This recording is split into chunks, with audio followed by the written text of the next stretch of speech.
मित्रों नमस्कार, मैं हूं दिनेश सिंह और आप देख रहे हैं @स्किल्ड गुरुजी यूट्यूब चैनल।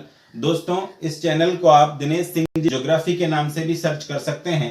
दोस्तों, स्वागत करते हैं हम आपका आज की क्लास में, जिसका नाम है प्लेट विवर्तनी की सिद्धांत।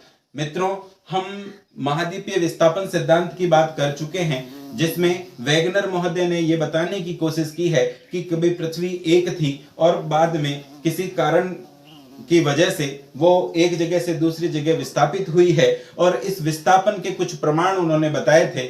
लेकिन विस्थापन का कारण, प्लेटों के खिसकने के कारण को लेकर के उनकी आलोचना हुई है। कोई भी प्लेट केवल गुरुत्वाकर्षण बल के कारण नहीं खिसक सकती, या केवल ध्रुवीय पोलर फ्लाइंग बल के कारण चट्टानों का खिसकाव संभव नहीं है, या वो कल्पना करते हैं कि ज्वारीय बल के कारण भी अगर ऐसा होता हो तो ज्वारीय बल के कारण भी स्थल खंड का एक जगह से दूसरी जगह खिसकना संभव प्रतीत नहीं होता। और इसी आलोचना को सुधारते हुए एक नया सिद्धांत आया दोस्तों। वर्तमान सिद्धांत है ये बहुत नया सिद्धांत है। लगभग 1967 में तीन विद्वान आए दोस्तों, मैकेंजी, पार्कर और मॉर्गन।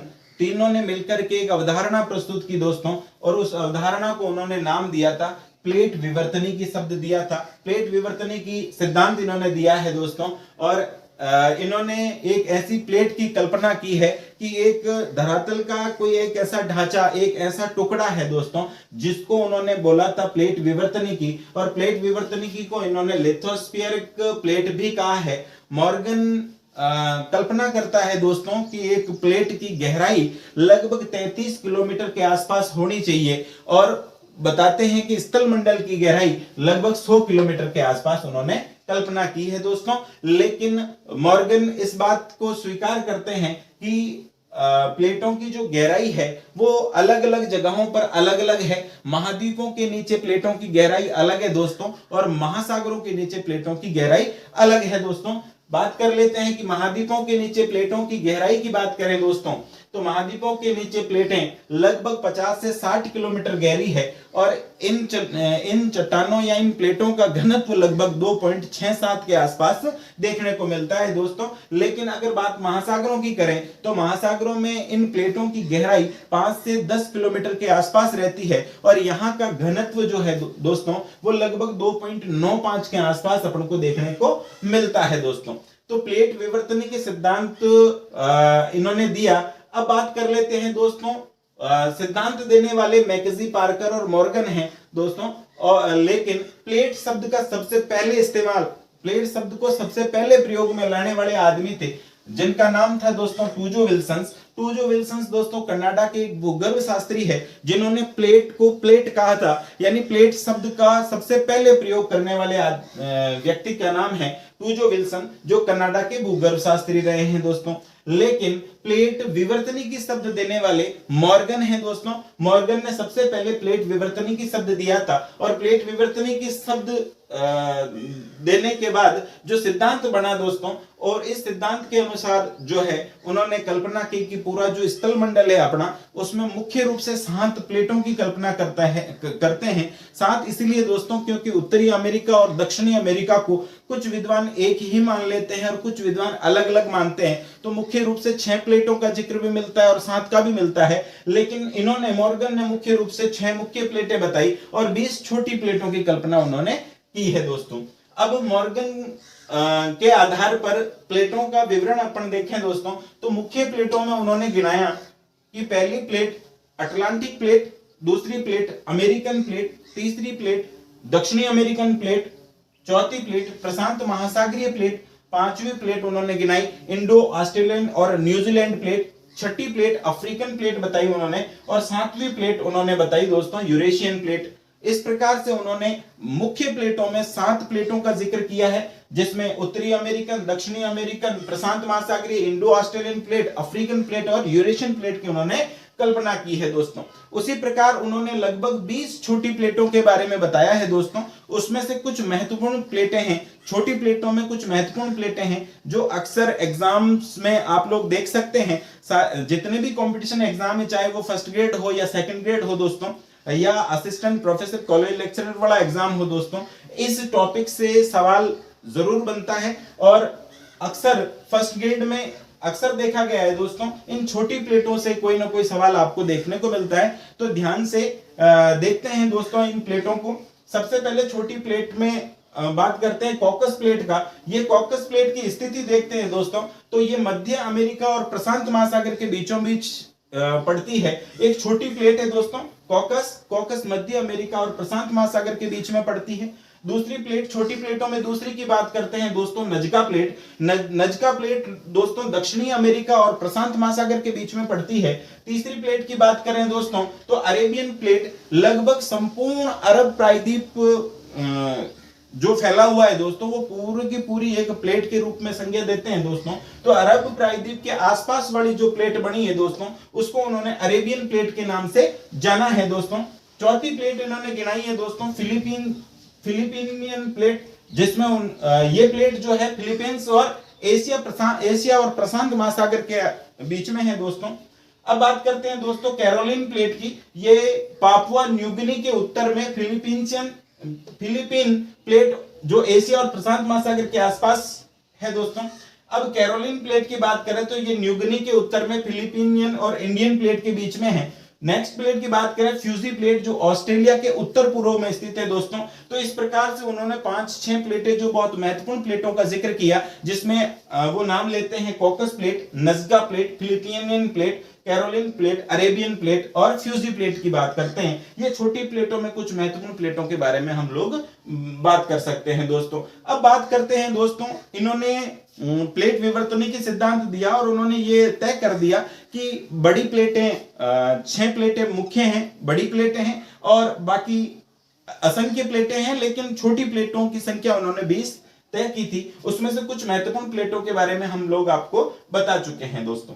अब बात करते हैं दोस्तों प्लेट संचलन के बारे में। प्लेट संचलन के बारे में बात करते हैं दोस्तों कि ये प्लेटें जो चलती है वो किस दिशा में चलती है, कैसे चलती है, क्या परिवर्तन होता है। लेकिन इससे पहले अपन ये देख लें कि ये प्लेटें जो चलती है उसके पीछे रीजन क्या है, क्योंकि वैगनर के पूरे सिद्धांत की आलोचना सिर्फ इसी बात को लेकर हुई थी कि इन्होंने सारे प्रमाण बिल्कुल सटीक बताए दोस्तों, और सारी उस समय के जितने भी भूगोलवेता थे सारों ने उन्हें स्वीकार किया। लेकिन एक बात को लेकर के उनको घेरे रखा दोस्तों, वो था कि प्रवाहित होने वाले बल को वो स्पष्ट नहीं कर पाए। उन्होंने जो जिस बल की कल्पना की थी, वास्तव में उस बल के कारण इतनी बड़ी चट्टानों का एक जगह से दूसरी जगह जाना संभव नहीं लगता। तो नया सिद्धांत आया प्लेट विवर्तनी की। उससे पहले हम बात कर लेते हैं, आर्थर होम्स ने एक कल्पना की दोस्तों, संवहनीय धारा सिद्धांत की बात की थी। उन्होंने बताया कि पृथ्वी के नीचे मेटल भाग में कुछ संवहनीय धाराएं चला करती है। यहाँ पर भूगर्भीय ताप के कारण और रेडियो एक्टिव पदार्थों की अधिकता के कारण ताप उत्पन्न हुआ होगा और भूतापीय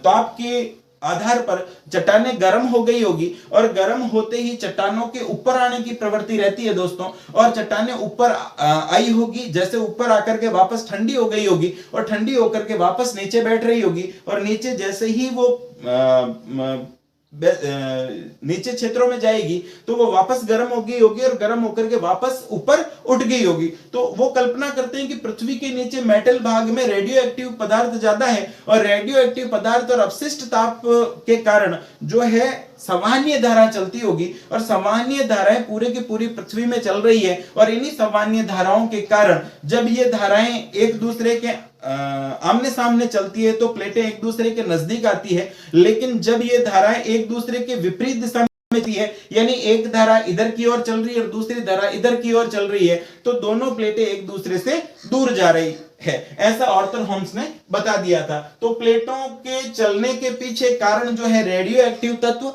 और भूगर्भीय ताप को उन्होंने जिम्मेदार बताया था, और उन्होंने बताया कि कुछ संवहनीय धाराएं चलती है और संवहनीय धाराओं की वजह से जो है ये प्लेटें भी एक जगह से दूसरे जगह पर जा रही हैं। मित्रों, अब बात करते हैं दोस्तों प्लेट संचलन की बात करते हैं। और प्लेट, कोई भी प्लेट चलती है दोस्तों तो वो उसके किनारे या सीमाएं बनती है, और प्लेट संचलन मुख्य रूप से 3 प्लेट सीमाओं के आधार पर चलती है, यानी प्लेटों के 3 किनारे बनते हैं दोस्तों, और उन्हीं के आधार पर हम लोग बात करते हैं कि पहला किनारा बढ़ता है दोस्तों अपसारी या पहला किनारा अपसारी किनारा या रचनात्मक प्लेट की बात करते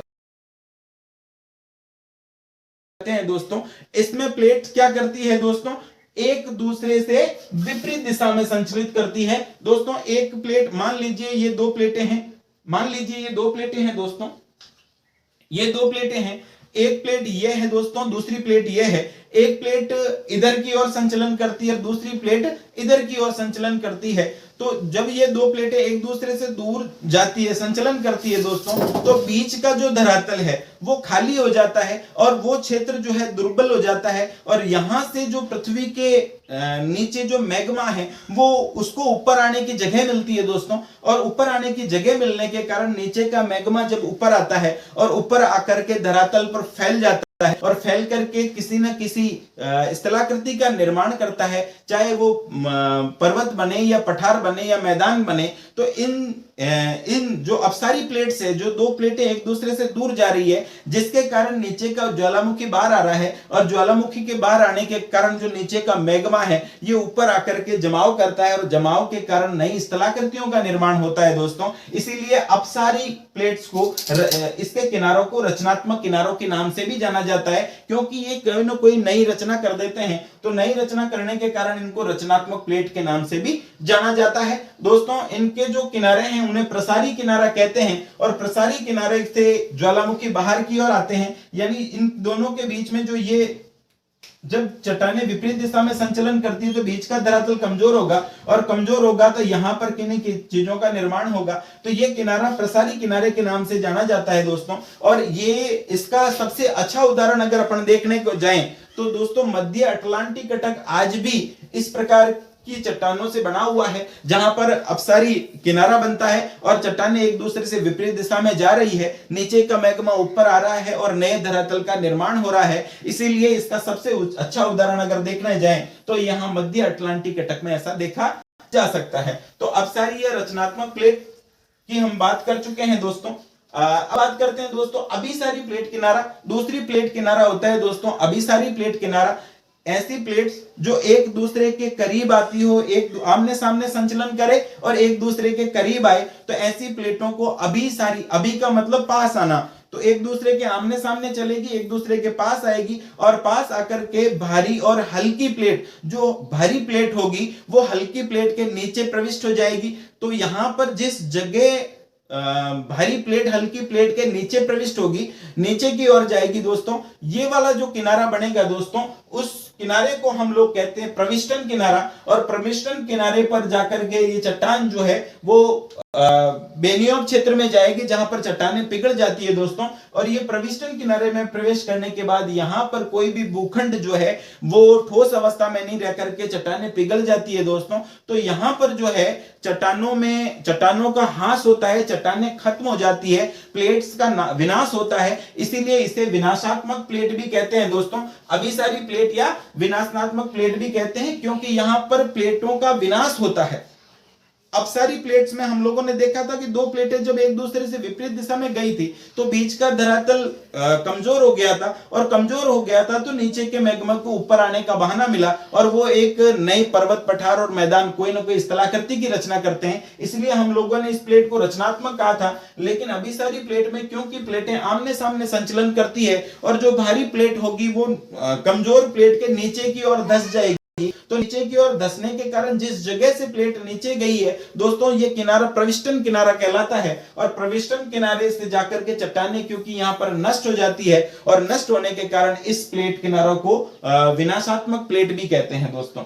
अब बात करते हैं लास्ट और तीसरी प्लेट, जो प्लेटों के चलने का संचलन की दिशा जो है वो दोस्तों रूपांतरित या सरंक्षी प्लेट है दोस्तों। रूपांतरित या सरंक्षी प्लेट में ये होता है दोस्तों कि एक प्लेट